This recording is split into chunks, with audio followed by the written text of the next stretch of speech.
UP में वक्फ की 1.25 लाख से ज्यादा संपत्तियां हैं। इनमें से 90% पर विवाद है, यानी या तो ये सरकारी जमीन पर कब्जा करके बनाई गई हैं या फिर लोगों की जमीन हड़प कर खड़ी की गई। वक्फ बिल में हुए संशोधन के बाद अब वक्फ संपत्तियों का पंजीकरण हो रहा है। यूपी में वक्फ की 12,000 संपत्तियों का रजिस्ट्रेशन कैंसिल हो गया है, जिससे हड़कंप मचा हुआ है। और सीएम योगी ने पहले ही कहा था, वक्फ बोर्ड के अवैध कब्जे वाला खेल अब नहीं चलेगा। जिस जमीन पर टोपी रख दी वो वक्फ की है, ये दावा नहीं चलेगा। और इसी कड़ी में अब सीएम योगी का हंटर चलने लगा है।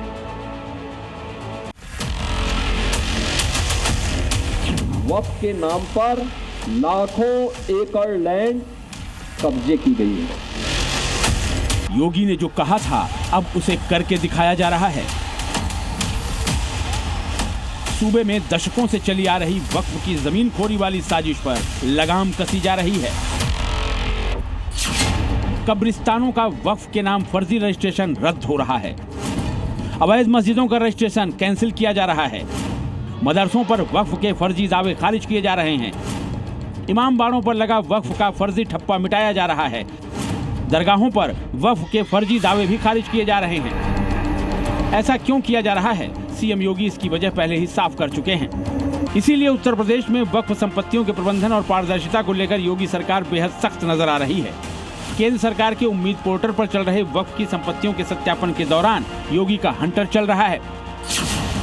राज्य भर में अब तक 12,000 से अधिक वक्फ संपत्तियों के रजिस्ट्रेशन खारिज कर दिए गए हैं। जो संशोधन हुआ वक्फ नियमावली में, और उस नियमावली के तहत जितनी भी वक्फ संपत्तियां पूरे प्रदेश में हैं, उनका पंजीकरण हो रहा है। जो वक्फ संपत्ति फर्जी है उसको निरस्त किया जा रहा है। ये अभियान पूरे प्रदेश में चल रहा है। वक्फ संपत्तियों का रजिस्ट्रेशन खारिज क्यों हो रहा है वो भी जान लीजिए। उम्मीद पोर्टल पर अपलोड की गई वक्फ संपत्तियों की जांच में सामने आया है कि पंजीकरण रद्द होने की मुख्य वजह डाटा एंट्री में गलतियां और अधूरे दस्तावेज हैं। पोर्टल पर संपत्ति की जानकारी तो है, लेकिन उसके समर्थन में जरूरी कानूनी दस्तावेज उपलब्ध नहीं है। क्या वजह मानी जा रही है कि जो संपत्तियों का जो विवरण है वो करेक्शन आया जा रहा है? इसमें रकबा और खसरा का ज़्यादा प्रॉब्लम आ रहा है। जी।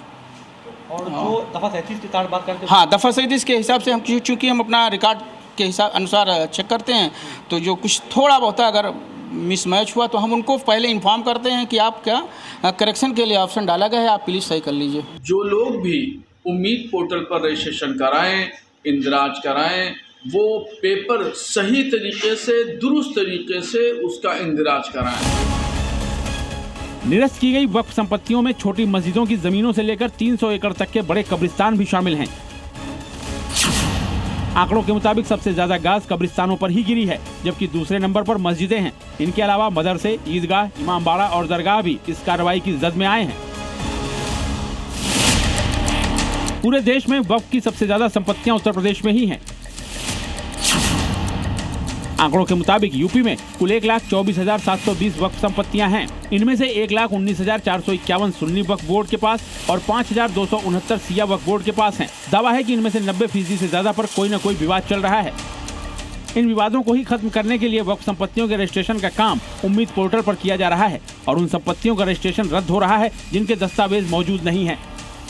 सुन्नी वक्फ बोर्ड के वक्फ संपत्ति का ये दफ्तर है जहां हम लोग खड़े हुए हैं। लगभग यहीं से 12,000 संपत्तियां ऐसी पाई गई हैं जिसका कुछ गलत विवरण भर दिया गया, तो संपत्तियों को फिर से कहा गया कि ठीक से भरा जाए, जिससे जो रजिस्ट्रेशन है वो सही से हो सके। देखिए यहाँ पर तमाम कर्मचारी काम कर रहे हैं और ये कोशिश कर रहे हैं कि जिन संपत्तियों को रजिस्ट्रेशन गलत भरा गया है, जिसका रजिस्ट्रेशन हटाया गया, उनको कॉल करके बताया जा रहा है। किस जिले में कितनी वक्फ संपत्तियों का रजिस्ट्रेशन कैंसिल हुआ है अब ये भी समझ लीजिए। राजधानी लखनऊ में 1,114 वक्फ संपत्तियों का रजिस्ट्रेशन कैंसिल किया गया है। दूसरे नंबर पर बिजनौर है जहां 1,003 आवेदन खारिज हुए हैं। सहारनपुर में 990 मामले रद्द किए गए हैं तो बाराबंकी में 577 मामले खारिज हुए हैं। अमरोहा में 85 वक्फ संपत्तियों पर गाज गिरी है तो बागपत में 60 मामले रद्द किए गए हैं। बरेली में 17 वक्फ संपत्तियों का रजिस्ट्रेशन कैंसिल हुआ है।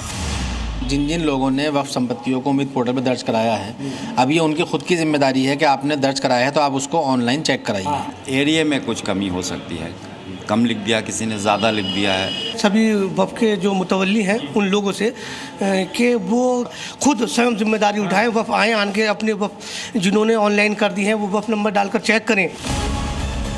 हालांकि जिन संस्थानों के रजिस्ट्रेशन खारिज हुए हैं वे 5 जून तक सही जानकारी और जरूरी दस्तावेजों के साथ दोबारा आवेदन कर सकते हैं।